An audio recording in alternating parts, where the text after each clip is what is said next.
Welcome to our channel. నేను మీ ప్రశాంత్. హైదరాబాద్లో మనం చూస్తూ ఉంటాం, చాలా పెద్ద పెద్ద ఫ్లోర్స్ అయితే మనం చూస్తూ ఉంటాం. సో ఇప్పుడు అన్లిమిటెడ్ ఎఫ్ఎస్ఐ ఇది తీసేస్తే మరి రియల్ ఎస్టేట్ పరంగా పరిస్థితి ఏంటి, దీని గురించి అయితే మాట్లాడేందుకు ప్రస్తుతం మనతో పాటు real estate expert Smitha Krishnamurthy garu ఉన్నారు. నమస్తే అండి. నమస్తే మేడం, మనం అన్లిమిటెడ్ ఎఫ్ఎస్ఐ అని చూస్తూ ఉంటాం. అంటే చాలామందికి అన్లిమిటెడ్ ఎఫ్ఎస్ఐ అంటే తెలియదు. సో అది కూడా చెప్పండి. అదేవిధంగా సో మనకి ఇది తీసేస్తామని చెప్పేసి కొంచెం వినిపించింది. ఇది తీసేస్తే మరి రియల్ ఎస్టేట్ పరంగా ఎలా ఉంటుంది? ఎఫ్ఎస్ఐ అంటే ఫ్లోర్ స్పేస్ ఇండెక్స్. అంటే ఇప్పుడు నాకు 1 ఎకరా ల్యాండ్ ఉందనుకోండి, నేను ఎన్ని ఫ్లోర్స్ అన్నా కట్టుకోవచ్చు. అంటే దానికి సెట్ బ్యాక్స్ వదలాలి. సెట్ బ్యాక్స్ వదిలేసి నేను ఎన్ని ఫ్లోర్స్ అయినా వర్టికల్గా కట్టవచ్చు. అంటే ఈ హారిజాంటల్ కాకుండా వర్టికల్, అంటే towards the air in to the sky ఎన్ని ఫ్లోర్స్ అన్నా కట్టొచ్చు. That is called FSI. FSI అంటే ఒక లిమిట్ ఉండేది దీని ముందు. ఇప్పుడు అన్లిమిటెడ్ ఎఫ్ఎస్ఐ. అన్లిమిటెడ్ ఎఫ్ఎస్ఐ ఏంటంటే అసలు లిమిటే లేదు, ఎంతవరకు కట్టుకోవచ్చు అంటే అంతవరకు కట్టుకోవచ్చు అనేది ఒకటి అన్లిమిటెడ్ ఎఫ్ఎస్ఐ మనకి హైదరాబాద్లో ఉంది. సో హైదరాబాద్లో ది టాప్ ఫ్లోర్ అంటే ఎంతవరకు ఉంది మేడం? ఆల్మోస్ట్ 53 ఫ్లోర్స్ 58 ఫ్లోర్స్ వరకు ఉందండి మనకి. శాస్ క్రౌన్ ఒకటి, ఇంకోటి మనకి ఒకటి బాచ్పల్లిలో కూడా వీఆర్ హ్యావింగ్ 1 ప్రాజెక్ట్. అది కూడా 58 ఫ్లోర్స్. మోస్ట్లీ మనం కోకాపేట్ సైడ్ వెళ్ళినప్పుడు కూడా చాలా పెద్ద పెద్ద బిల్డింగ్స్ కనిపిస్తుంటాయి. అవే మనకి ఎక్కువ మూవీస్లలో అందులో కూడా ఎక్కువ చూపిస్తూ ఉంటారు. సో అవి ఎన్ని ఫ్లోర్స్ ఉండొచ్చు? అవన్నీ 50 ఫ్లోర్స్ అండ్ అబౌవ్ ఉన్నాయండి. ఇప్పుడు మాక్సిమం మనం హైదరాబాద్ కవర్ చేసింది 58 ఫ్లోర్స్. సో 58 ఫ్లోర్స్ వరకు అయితే మనకి ఇక్కడ అన్లిమిటెడ్ ఎఫ్ఎస్ఐతో కడుతున్నారు. ప్రస్తుతం మనకు అప్రూవల్ ఉన్న ప్రాజెక్ట్స్ లో 58 ఫ్లోర్స్ వరకు అయితే అప్రూవల్ ఉంది. 58 ఫ్లోర్స్ కి సెల్లార్స్ ఎంత ఉండొచ్చు? సెల్లార్స్ ఏంటంటే ఇక్కడ మనం ఒక 3 or 4 సెల్లార్స్ వరకు తీసుకుంటే మనకి ఇన్ని ఫ్లోర్స్ ఇన్ని ఫ్యామిలీస్కి మనకి స్పేస్, అంటే parking space is not sufficient. So ఇక్కడ సెల్లార్తో పాటు బేస్మెంట్స్ క్రియేట్ చేస్తారు. అంటే cellar, basement 1, basement 2, basement 3, basement 4 అట్లా. అంటే స్టిల్ట్, అంటే under ground parking, over ground parking ఉంటుంది. సో కొన్ని ఏంటంటే 2 levels or 3 levels or 4 levels under ground తీస్తారు. మిగతాది గ్రౌండ్ అంటే లెవెల్, అంటే ఎర్త్ లెవెల్కి పైన తీస్తారు. అది కూడా 2 floors or 3 floors. ఎందుకంటే ఒక్క స్టేజ్ బియాండ్ మనం వెళ్ళలేము ఎక్కువ. సో దానివల్ల ఏమవుతుంది అంటే కొన్ని కింద ఇస్తారు, కొన్ని పైన ఇస్తారు. బేసిక్లీ మనకి 2006లో when YSR government was there, FSI అనేది తీసుకొచ్చారు. అప్పట్లో ఏంటంటే ఎకరాకి 1.5 lakhs ఎస్ఎఫ్టీ కట్టవచ్చు. దట్ ఈస్ ద మ్యాక్సిమం మనం కట్టుకోవడానికి. దానికి కూడా ఏంటంటే 55 meters వరకే. ఓకే, అంటే ఒక 20 floor వరకు మనకి కట్టడానికి ఆపర్చునిటీ ఉంటుంది హైదరాబాద్లో. కానీ 2019లో మనకి బీఆర్ఎస్ గవర్నమెంట్ ఎప్పుడైతే 2019లో వాళ్ళు ఏం చేశారంటే ఈ ఎఫ్ఎస్ఐని అన్లిమిటెడ్ ఎఫ్ఎస్ఐ చేశారు. అంటే సెట్ బ్యాక్స్, అంటే ఇప్పుడు మీకు ఒక 2 acres or 3 acres మీ దగ్గర ల్యాండ్ ఉంది, మీరు ఒక 20 floors అంటే 55 meters వరకు మీరు కట్టడానికి మీకు పర్మిషన్ ఉంటుంది. Set backs, normal set backs. దానికి బియాండ్ వెళ్ళాలంటే ఎవ్రీ 5 metersకి 0.5 meters మీరు కింద, అంటే హాఫ్ అంటే 0.5 అంటే 0.5 meters మీరు సెట్ బ్యాక్స్ కింద వదలాలి. ఓకే, సో ఇన్ 2019లో కేసీఆర్ గవర్నమెంట్ ఏం చేశారంటే ఒక ఆప్షన్ని తీసేశారు. అంటే మీకు సెట్ బ్యాక్స్ ఏదైతే 0.5 meters ఆన్ ఎవ్రీ 5 meters ఏదైతే ఎక్స్టెండ్ చేసుకుంటూ వెళ్ళాల్సి ఉందో అది తీసేశారు.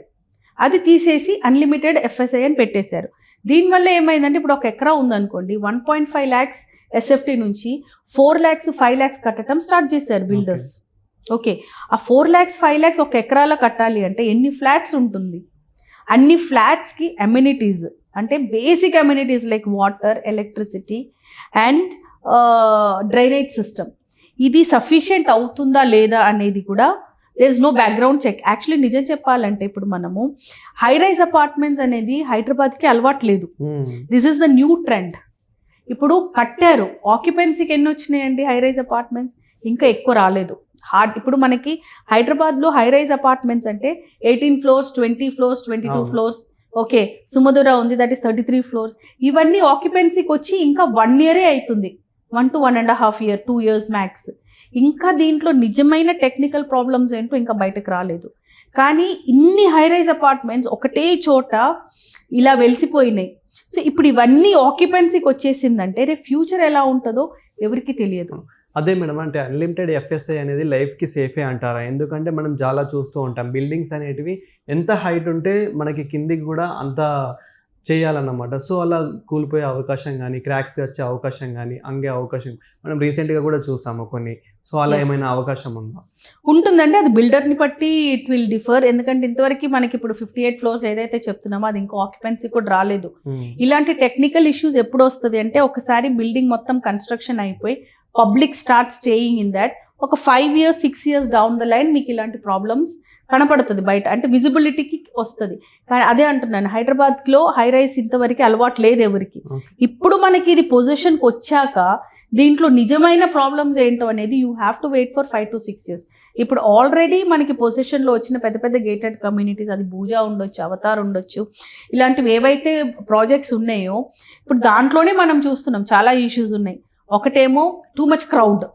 ఇప్పుడు ఒకటే కమ్యూనిటీలో ఒక 3,000-4,000 ఫ్లాట్లు ఉన్నాయి. అంటే ఒక రకంగా చెప్పాలి అంటే ఒక అపార్ట్మెంట్లో ఒక మొత్తం ఊరొచ్చి ఉంటుంది. అవును.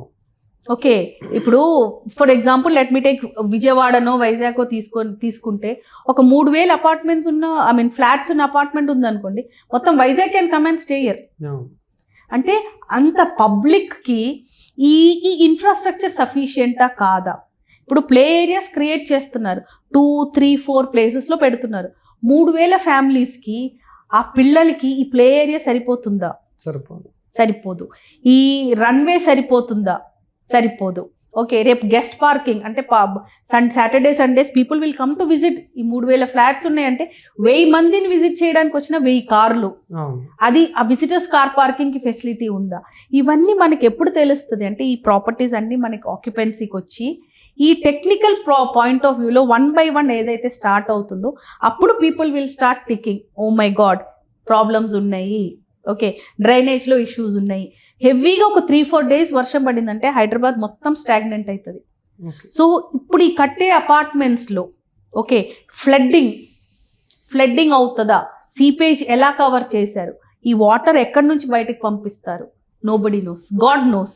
మేడం, మనకి ఇండియాలో హైదరాబాద్ తర్వాత మొట్టమొదటిగా గుర్తొచ్చేది బెంగళూరు. సో బెంగళూరులో అన్లిమిటెడ్ ఎఫ్ఎస్ఐ అనేది ఎలా ఉంది? బెంగళూరులో ఎఫ్ఎస్ఐ అన్నారండి, దాన్ని ఫ్లోర్ స్పేస్ ఏరియా అంటారు ఎఫ్ఎస్ఏ. బెంగళూరులో కూడా మనకి అన్లిమిటెడ్ ఫ్లోర్ స్పేస్ ఏరియా ఉండే, కాకపోతే ఫ్యూ ఇయర్స్ బ్యాక్ తీసేశారు. ఎందుకంటే బెంగళూరులో కూడా సేమ్ కండిషన్, అంటే బెంగళూరులో సేమ్ కండిషన్ కదా, మనకి ఇంకా హైదరాబాద్లో చాలా ల్యాండ్స్ ఉన్నాయి కట్టాలి అనుకుంటే. బెంగళూరులో ఏంటంటే సిటీ అంటే లెస్ స్పేస్ ఏరియా, సిటీ మొత్తం క్రౌడెడ్ అయిపోయింది, ఇంకా వాళ్ళకి ఫర్దర్ ఎక్స్పాన్షన్కి ఏరియా లేదు కాబట్టి వాళ్ళది అన్లిమిటెడ్ ఎఫ్ఎస్ఏ అది తీసేశారు. So similarly I think the government is also proposing the same with Hyderabad. కానీ దానివల్ల హైదరాబాద్లో చాలా ఇంపాక్ట్ అయితే ఉంటుంది. ఎందుకంటే ఇప్పుడు 100 కోట్లు పెట్టి ఎకరా ల్యాండ్ కొన్నారు అని మనమే వీఆర్ టెల్లింగ్ పీపుల్. ఓకే, ఇప్పుడు 100 కోట్లు పెట్టి ఒక ఎకరా ల్యాండ్ కొన్న వాళ్ళు ఇప్పుడు అన్లిమిటెడ్ ఎఫ్ఎస్ఐ తీసేసారే అనుకోండి, అంటే ఏంటి అంటే వాళ్ళకి లిమిట్ వచ్చేసింది అనుకోండి, how will they sell the property? అంటే ఇప్పుడు అన్లిమిటెడ్ ఎఫ్ఎస్ఐ ఉంటేనే 50 floors 60 floors కట్టగలుగుతున్నారు. కానీ ఇప్పుడు ఆ లిమిట్ తీసేస్తే 50 floors 60 floors వాళ్ళు కట్టలేనప్పుడు ఏమవుతుంది? 20 floors-కో 25 floors-కో లిమిట్ అవుతుంది. అంటే ఇప్పుడు 50 floors కడితేనే 10,000 to 12,000 వరకు మనకి పర్ ఎస్ఎఫ్టీ రేట్ ఉంది. కానీ అదే ఇప్పుడు అది లిమిట్ 20-25 floors-కి వచ్చింది అనుకోండి, 20,000-25,000 వస్తుంది SFT rate. So it is not affordable by the common man. So definitely ఇది 100% ఇంపాక్ట్ ఉంటుంది రియల్ ఎస్టేట్ మీద. Thank you.